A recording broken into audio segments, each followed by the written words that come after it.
मुफ्ती Amjad alias में पहली जिल्द लिखी इस बारे में क्या है फरमाते नबी पाक अलैहि सलाम ने लिवाउल हम्द अता किया जाना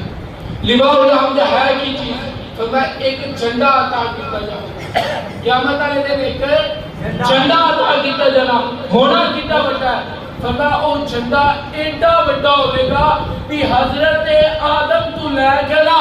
क़यामत तक जिन्ने नबी ने 1,24,000 नबी पैगंबर रसूल फरमाते ने कुल कायनात जितने मोमिन बंदे होंगे ना क़यामत वाले दिन वो सारे मेरे झंडे दे थले होंगे सुभान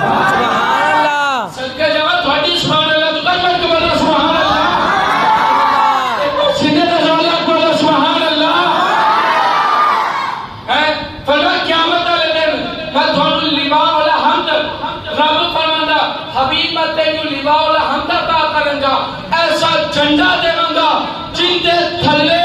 कायनात का हर बंदा आ जाएगा हर मोमिन जेड़ा है ना क़यामत वाले दिन उस झंडे दे थल्ले होवेगा हुन मेरा सवाल है ऐ हैगा मिंबर ऐ माइक स्टैंड इनु चुकन वास्ते एक छोटा बंदा काफी है गल दे लुत्फ लवे तो फिर समझ आवेगी मैं समझा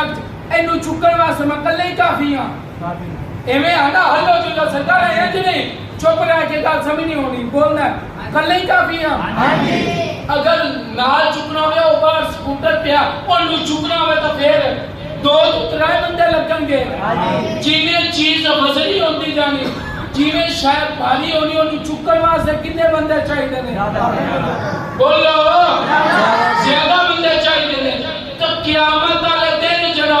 इतना बड़ा झंडा होगा जिंदे थले कुल मखलूक आ जाएगी तो सोनू चुकन वास्ते कितनी ताकत चाहिए क्या बात है बोलो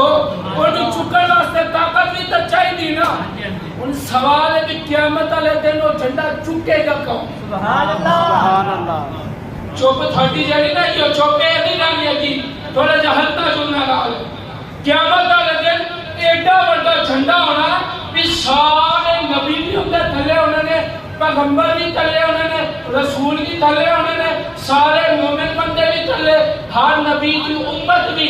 उस झंडे से थले होगी सवाल एडा बड़ा झंडा चुकेगा कौन हजूर दी बारगाह विच गया या रसूल अल्लाह सल्लल्लाहु अलैहि वसल्लम एडा बड़ा झंडा होगा ओनु चुकेगा कौन फरमाया क़यामत वाले दिन और झंडा जरा ना रब दा शेर चुकेगा या रसूल अल्लाह कौन होगा फरमाया मेरा अली होगा सुभान अल्लाह जिन्नु जिन्नी चा सही बोले सुभान अल्लाह फरमाया क़यामत वाले दिन वो झंडा